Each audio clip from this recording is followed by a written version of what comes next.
Jessica Iskandar dan El Barak dilarikan ke rumah sakit karena positif COVID-19. Sang suami, Vincent Verhaeghe doakan agar Jedar dan El lekas sembuh. Belum lama ini, El Barak dinyatakan positif COVID-19, ia sebelumnya hanya menjalankan isolasi mandiri di rumah. Momen tersebut dibagikan langsung oleh suaminya, Vincent Verhaeghe yang memperlihatkan kondisi Jessica dan El tengah terbaring lemas di ruangan rumah sakit.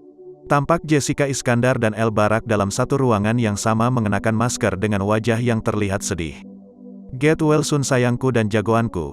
Emoji hati, tulis Vincent Verhaeghe dalam Instagram story-nya, Rabu, tanggal 16 Februari tahun 2022.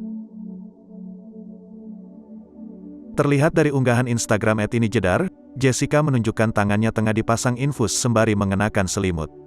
Dalam unggahannya, Jessica meminta doa agar ia, El Barak dan calon bayi yang dikandungnya kuat melewatinya. Hingga kini, belum diketahui pasti penyebab Jessica ikut dilarikan ke rumah sakit apakah positif COVID-19 seperti El Barak atau tidak. Namun, keduanya kini sedang mendapatkan perawatan yang sama. Sementara itu, Vincent juga sempat mengatakan bahwa dirinya tidak diizinkan untuk berlama-lama berada di dalam ruang perawatan istri dan sang anak sambungnya.